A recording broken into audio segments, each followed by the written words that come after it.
All right, y'all, I wanted to tell y'all, my buddy John Oates calls me a panhandling swamp dweller.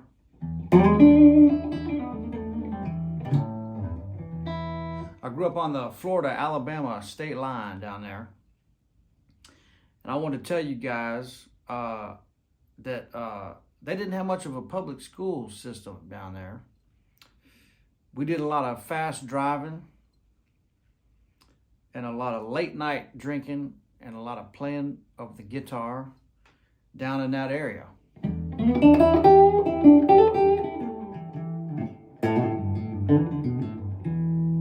What happened was, I didn't much like school, and I didn't go to much school.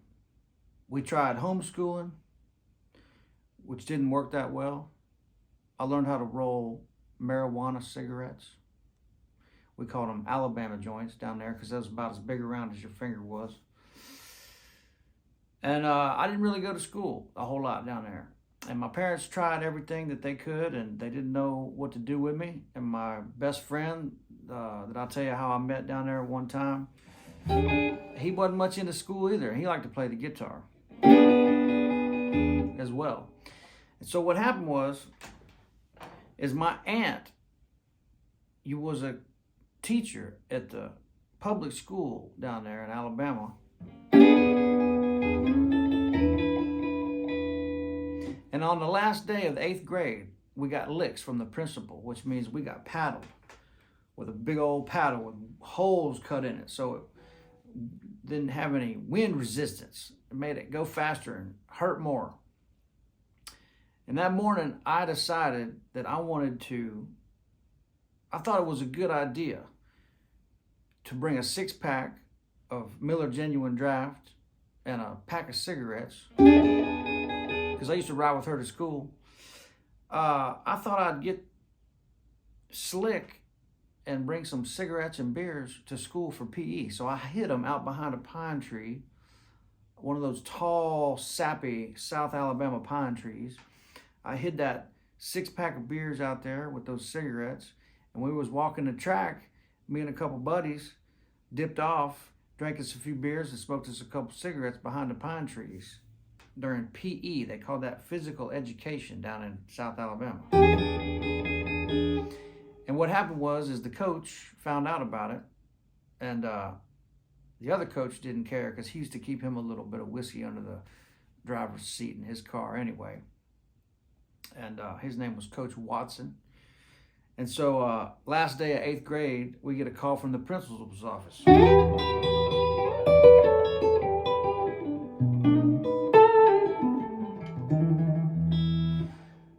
Guthrie Trapp and Chris B to the principal's office right now.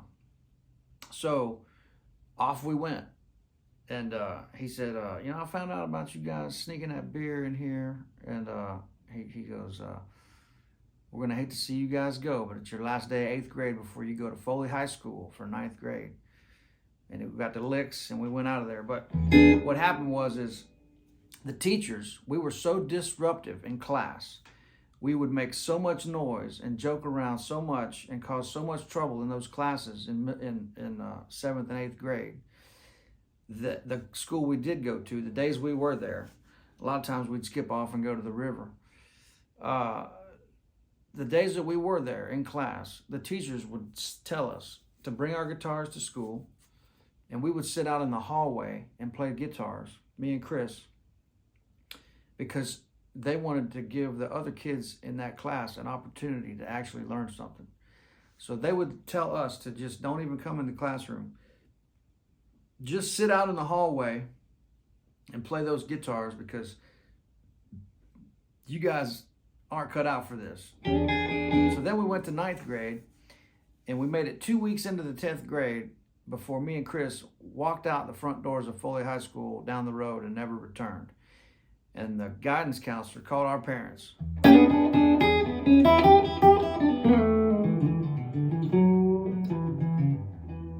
And they said, we got a program here in South Alabama public school system that fits most of these kids. They said, it does not fit these two boys, and we don't know what to do with them. So they're free to go. And that was it. I played music for a living from that moment on and never looked back. Never had an education in music, never took a lesson, never went to college. And I think to this day,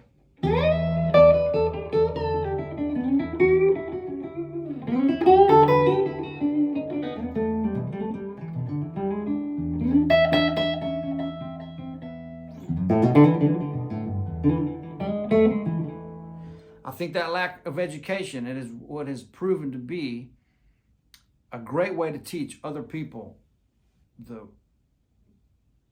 trim the fat and get right down to what making music really is. I think that lack of education has proven to be a good way to teach music and to teach the guitar. Make music, that's all that matters. It ain't on paper, it ain't a math problem, it ain't a bunch of numbers.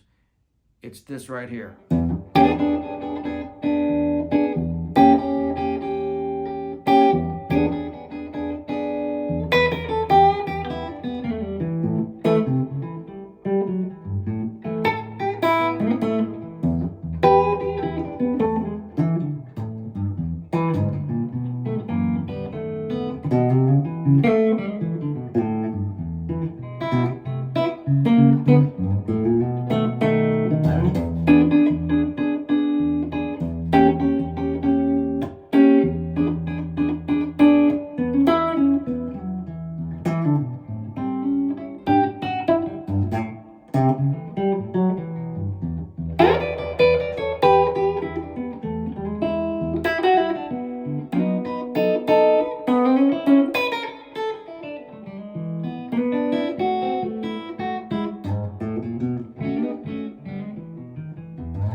That's my story, and I'm sticking to it.